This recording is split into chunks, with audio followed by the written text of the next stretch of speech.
Pak. Sudah, Pak, sudah. Ya, Sudah Pak. Pak. Nah, baik ya. Minggu kemarin atau minggu Senin ya, hari Senin yang lalu kita sudah membahas awal termokimia ya. Nah, yang akan dilanjutkan di sini yaitu hukum Hess-nya yang belum. Tapi hukum Hess ini tidak termasuk ke dalam kisi-kisi UTS ya, hukum Hess ini. Jadi yang masuk ke dalam kisi UTS itu sampai yang kemarin hari Senin materinya, gitu ya. Nah, yang ini tidak termasuk, tapi ini harus dimengerti karena nanti di UAS itu akan termasuk ke sini ya, teorinya.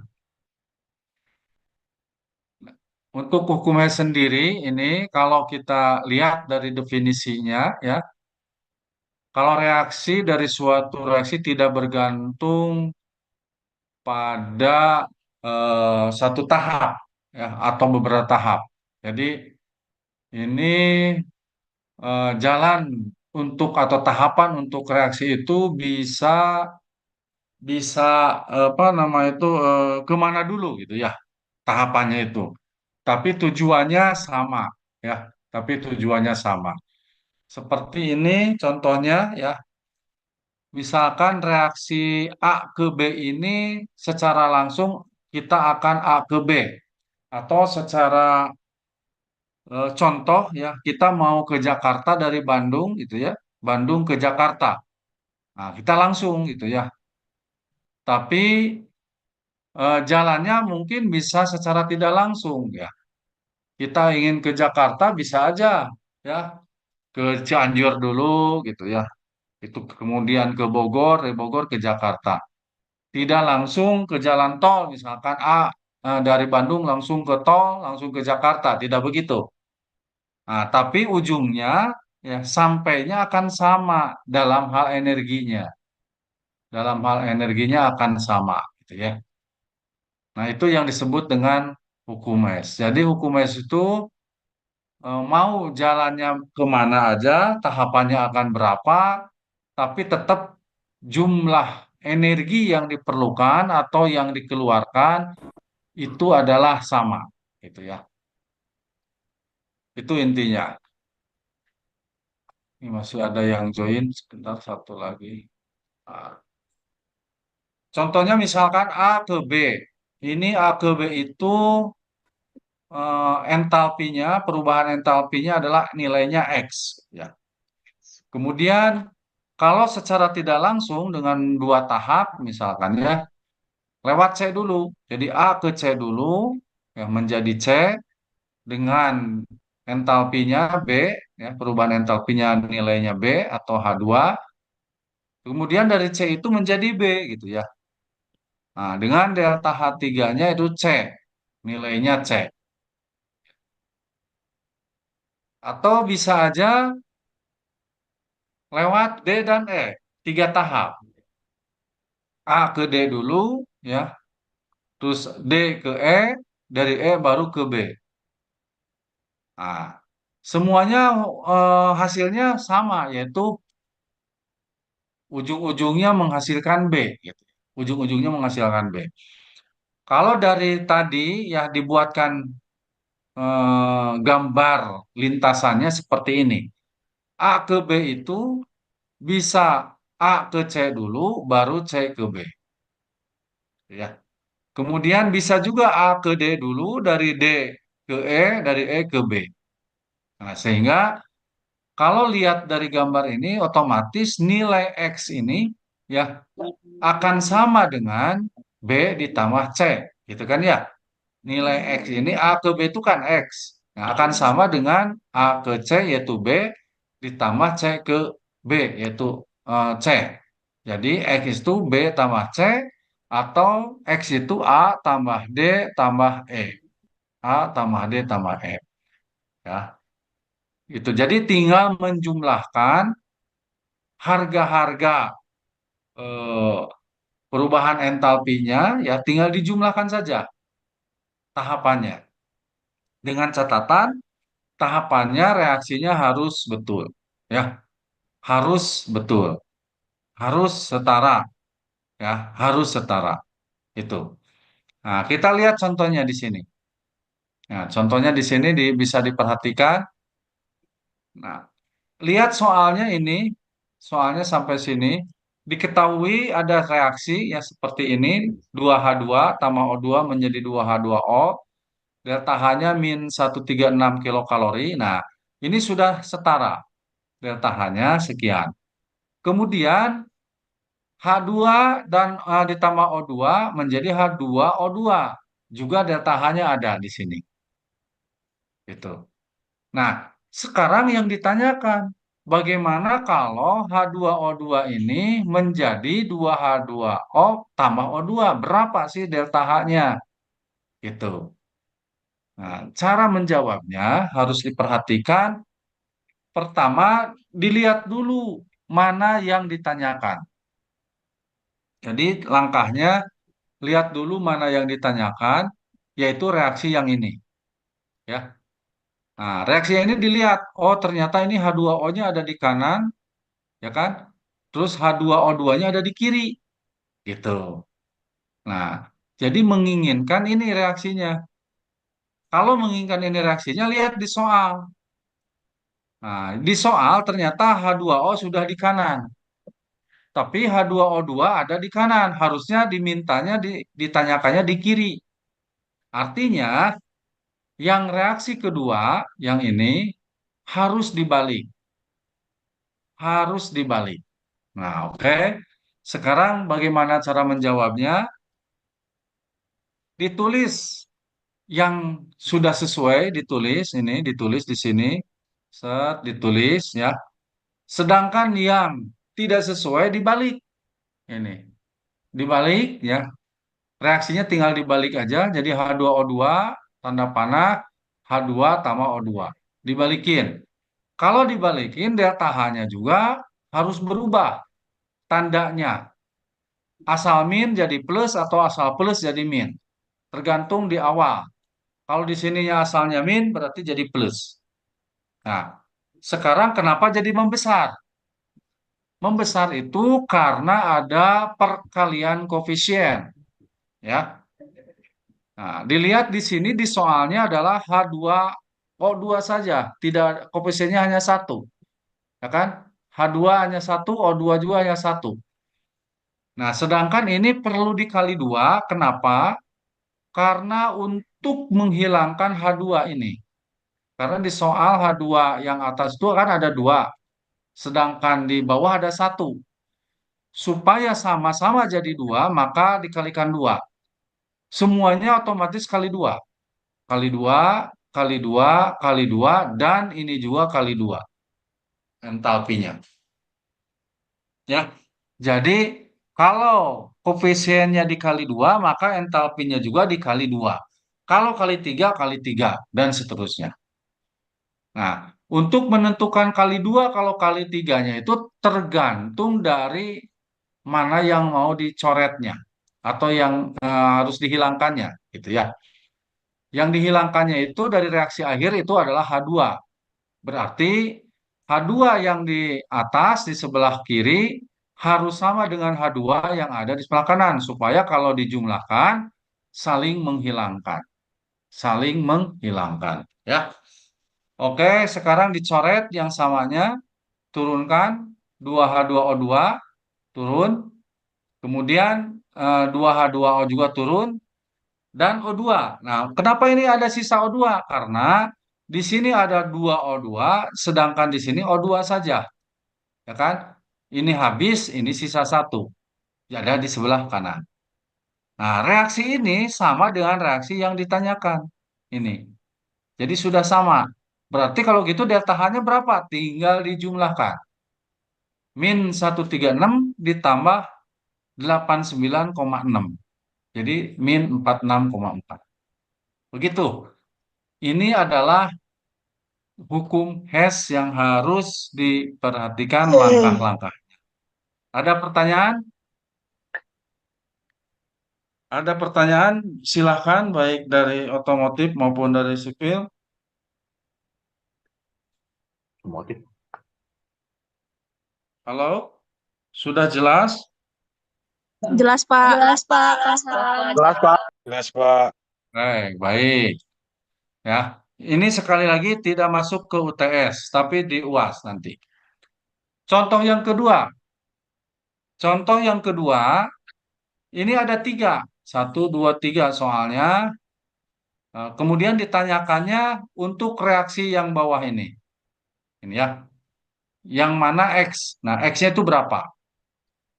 Sama ini juga, lihat.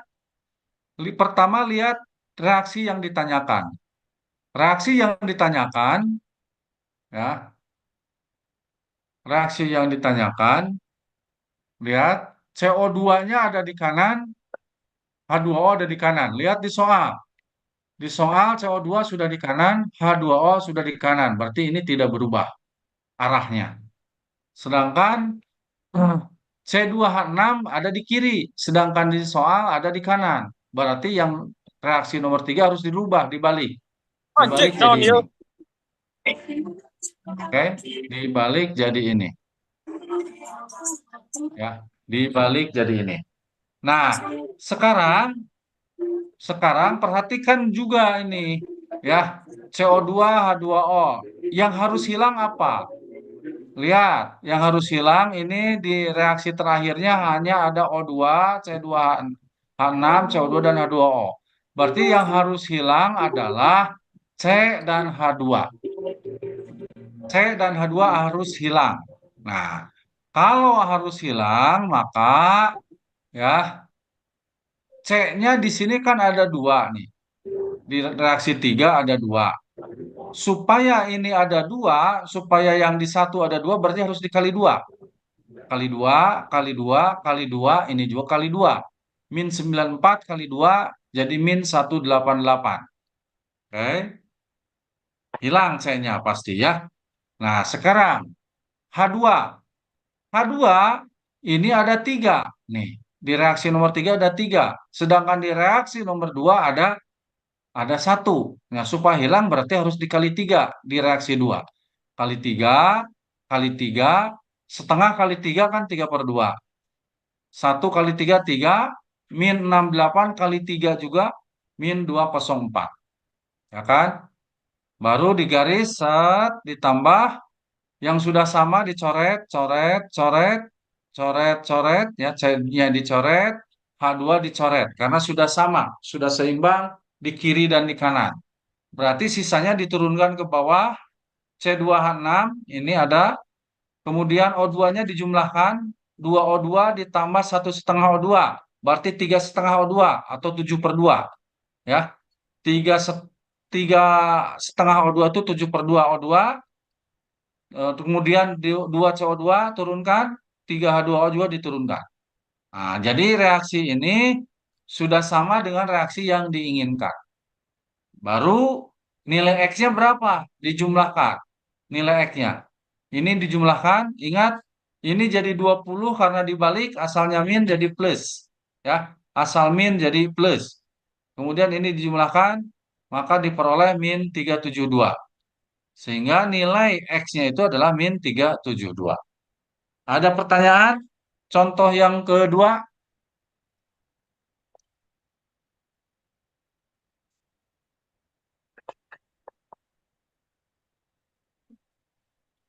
sudah jelas? Jelas, Pak. Oke, Jelas, Pak. siap.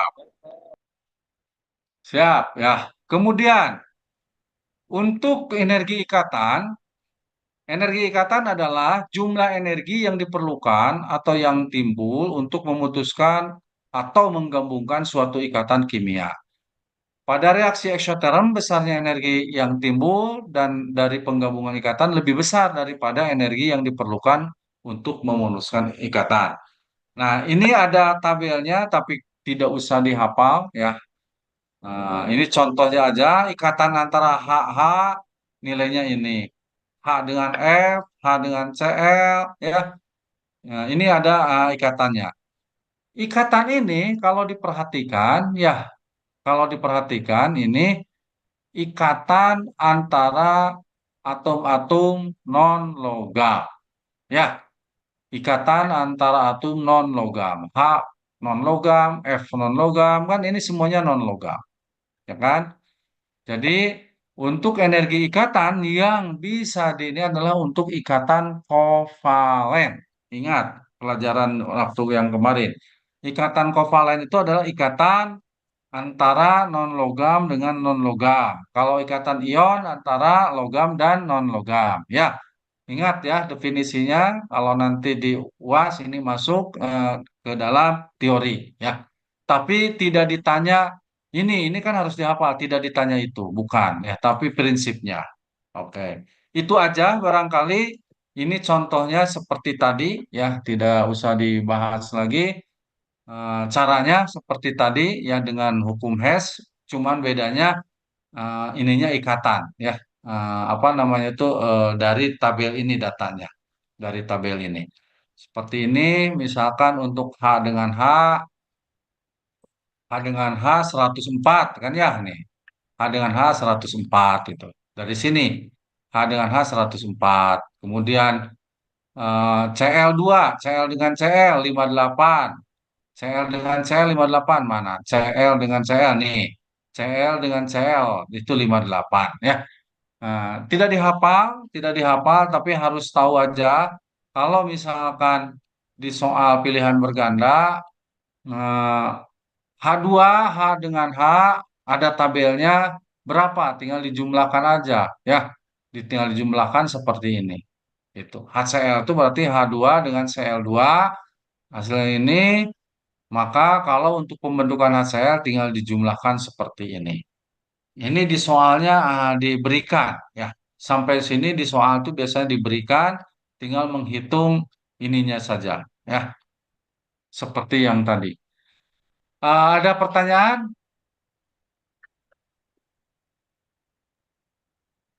Cukup jelas? Jelas, Pak. Halo? Sangat jelas, Pak. Jelas, Pak. Baik. Nah, sekarang kisi-kisi, buka catatannya. Ini. Ya. Untuk peraturannya ya, untuk UTS, kelas sipil, perhatikan. Untuk kelas sipil dulu. Kelas sipil A dengan kelas sipil B ini akan disatukan ujiannya. Catat ya. Ujiannya akan disatukan pada tanggal 24 ya, Oktober pukul 19.00 sampai pukul 21.30. Sudah dicatat? Halo? Sudah, Pak. Sudah. Nah, untuk sipil, sipil A dan sipil B, UTS akan disatukan, dibarengkan maksudnya secara online, ya, yaitu tanggal hari Kamis tanggal 24 pukul 19.00 sampai 21.30. Soal disediakan di spot, ya. Jawaban juga ditulis tangan, ya, tidak diketik, ditulis tangan, baik pada HVS maupun pada ya bisa maksudnya bisa di HVS atau di folio yang bergaris boleh mana saja. Yang penting bisa terbaca. Kasih nama dan kasih NIM. Kemudian ini juga yang kelas C juga sama ya. Sorry, yang kelas C juga sama. Sorry. Jadi kelas A, kelas B, kelas C sama ujiannya nanti akan disettingnya semuanya di hari Kamis ya. Itunya spotnya dibukanya pada hari Kamis. Kelas A, kelas B, kelas C. Spotnya akan dibuka pada hari Kamis. Jam 19.00 sampai 21.30 Anda bisa membuka spot itu, lihat soalnya, baru kerjakan. Setelah dikerjakan, di scan PDF ya, kemudian disubmitkan atau dikirimkan ke spot tersebut. Ada pertanyaan untuk teknisnya yang kelas sipil? Enggak, Pak. Cukup jelas, Ya, Pak. nanti yang kelas B akan dikasih tahu juga ya. Dan kelas C yang ada di B akan dikasih dua. Nah, ini yang kelas A yang ada di yang kelas A dan C ya ini yang ada di A yang ini dikasih tahu sekarang. Oke, udah jelas ya. Nah, sekarang yang otomotif ya, otomotif. Halo, ada otomotif di sini? Iya, Hadir, halo. hadir, Ada, Pak. Ada, Yang Pak. otomotif, hadir, Pak, yang hadir. otomotif akan disamakan dengan kelas mesin, yaitu dicatat hari Selasa tanggal 22 Oktober jam 19.00 sampai sama 21.30 ya. Dibuka spotnya sama, yaitu hari Selasa itu ya ujiannya. Karena soal yang sipil dengan yang ini akan dibedakan ya soalnya, tapi materinya sama. Tapi jenis soalnya beda, tapi kisi-kisinya sama. Ya. Oke, jelas yang otomotif. Jelas, Jelas, Pak. Pak. Jelas, Pak. Jelas Pak, jelas. Pak. Ya. Jelas, Pak. Kasih tahu ke teman-temannya yang belum masuk, misalkan hari ini, malam ini dikasih tahu saja supaya Siap. tidak ketinggalan ya, supaya bisa ikut semuanya. Kemudian untuk kisi-kisinya ya ditulis, oke, satu soal penentuan rumus empiris dan rumus molekul ya. Itu satu soal. Jadi dalam soal itu ditanyakan rumus empiris dan rumus molekul. Ya. Nanti ya, datanya diketahui dalam persen ya, persen massa. Ingat caranya kalau diketahui dalam persen massa harus bagaimana? Ya. Ujian buka buku boleh, ya, buka catatan boleh. Ya, masing-masing, ya, kerja masing-masing. Kemudian nomor dua, nomor dua itu adalah stoikiometri. Stoikiometri ya, masih ingat?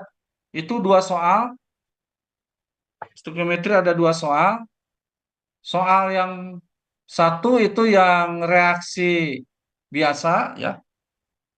Kalau yang kedua yaitu reaksi kimia yang ada sisa atau ada pembatas ya, reaktan pembatas. Ya, yang mengerjakannya dengan menggunakan grafik itulah yang kemarin itu ya. Sisa apa awal mula-mula kan gitu ya. Bereaksi dan sisa supaya cepat. Nah, ada pertanyaan untuk nomor dua, Cukup, Cukup. jelas. untuk kisi-kisi kedua bukan nomor dua. Jadi kisi-kisi kedua stikiometri ada dua soal. Yang tadi kisi-kisi pertama satu soal. Nah, yang ketiga, kisi-kisi yang ketiga itu larutan ya. Larutan itu menghitung konsentrasi saja karena semuanya hitungan ya. Belum nggak ada teori. Konsentrasi yaitu satuan molaritas dan normalitas. Ya. Jadi nanti akan ditanya moralitas dan normalitas. Seperti contoh dan latihan dan tugas, seperti itu. Ya. Kemudian yang kisi-kisi terakhir yaitu termokimia. Termokimia itu menghitung delta H, kemudian menentukan eksoterm endoterm, dan juga satu lagi menentukan panas kalor dari banyaknya gram yang dibakar misalkan ya, atau yang bereaksi. Itu. Jadi persis seperti soal yang dibahas di kelas yang Bapak parap waktu itu. seperti itu. Ya, bukan soal itu, tapi seperti itu. Jelas? Jelas, Pak. Jelas, Jelas, Pak. Pak. Jelas, Ya. Pak. Nah, oke, situ aja. Jadi ada 5 soalnya ya. Belajar dulu, ya, belajar dulu supaya pada bisa ya dilatih gitu. Memang tidak sama dengan latihan soal, tapi angkanya reaksinya reaksi yang lain, kemudian angkanya juga diubah, tapi caranya seperti itu. Oke, ada pertanyaan? Ada pertanyaan? Cukup jelas? Jelas, Baik, Pak. Pak. Sudah cukup jelas, Cukup, Pak. Pak. Jelas, Pak. Terima kasih, Pak. Oke, baik. Kalau begitu silakan petugas untuk ini kelas yang biasa ACC ya, silakan sudah bisa disupport untuk meng-ACC-nya pertemuan ke-7 ini. Nah, supaya nanti pertemuan ke-8 minggu depan semuanya adalah UTS. Karena ternyata saya tanya ke fakultas memang tanggal 21 sampai tanggal 26 itu jadwal UTS. Demikian ya. Saya tutup dengan baca hamdalah. Alhamdulillah rabbil alamin. Assalamualaikum warahmatullahi wabarakatuh. Waalaikumsalam. Waalaikumsalam. Terima kasih, Pak. Waalaikumsalam warahmatullahi wabarakatuh. Terima kasih, Pak. Sama-sama. Terima kasih, Pak. Sama-sama. Terima kasih, Pak. Terima kasih, Pak.